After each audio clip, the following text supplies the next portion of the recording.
Alright, Would Be Farmer here again. I don't know what video this is, 6, 7. This might be video 6 or 7, I don't know. Oh, it's one of those days. The day of the storm. We're between rain bands, so let's see what's going on here. And I promise not to mention mosquitoes this video anymore. Getting green and lush. We finally got some rain. Rain has caught up. Rain has caught up.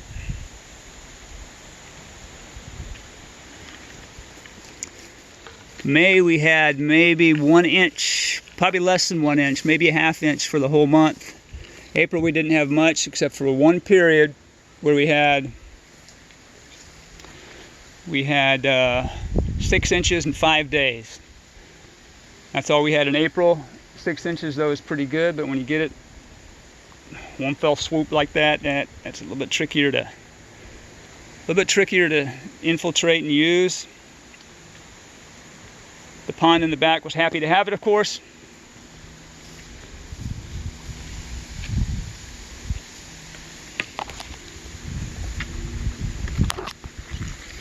Well, so far I haven't planted myself into any spider webs. That's kind of neat.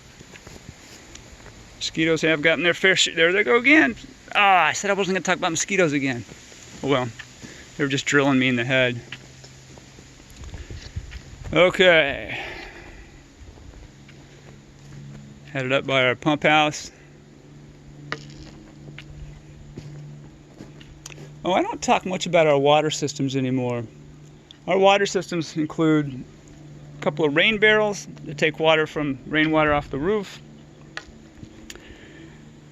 This was stuff that was thrown in the woods. I found a bunch of coat hangers and I found some downspouts, and I used that to divert water off our carport type cover here and into this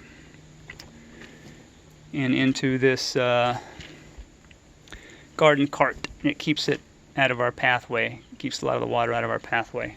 And when we get a whole lot of water, I can't possibly use it all, then it does overflow. But still, especially in the drier months, I get this water and I use it for our nursery plants, etc., etc.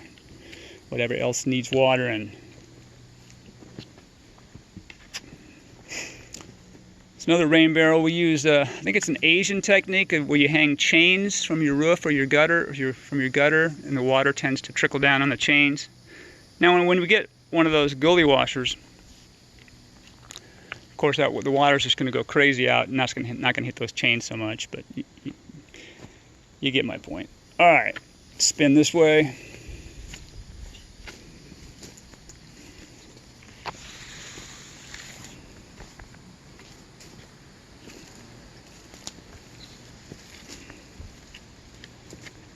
Coming over to our new manual well. Since I think we may have just avoided a hurricane scare, because I think it isn't going to hit land as a hurricane. It's going to hit land, I think, sometime today in northwest Florida as a tropical storm. But this is a manual water pump. And when we moved here, that well you see underneath the manual pump housing, I just, not knowing a whole lot about agricultural well systems, I just assumed that well was abandoned because it no longer was deep enough. Hardware inside, pipes, etc., were broken. Basically, it was not usable. That's what I assumed. Did more research and study when we were thinking about getting a manual well, and I realized that, oh, that well was connected to this vast sprinkler system they had on the property here back in the day when they used to grow ferns. I found through doing some historical research, they used to grow ferns. So it's like, well, we don't have to dig another well then, if that well is functional, and I'm sure it is now that I understand what that was for. And we can just have that manual well pump put in, and so now we have that pump. So right now, if we lose power, just pump water right out of that well. And it's not hard to do.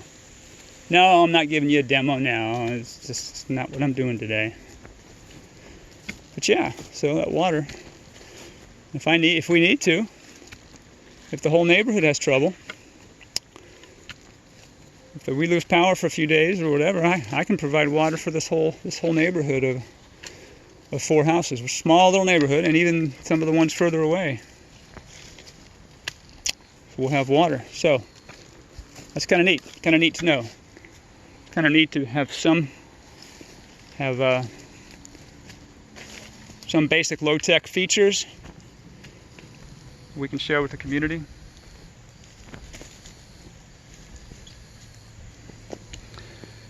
Anyways, I wanted to get out between these rain bands, give a little bit of tour of our property, share this with people. We are lucky to have this. Oh, mosquitoes. Very happy. Glad you could join us. Sorry about the mosquitoes and my complaining about them. Y'all have a great day. We'll talk to you next time.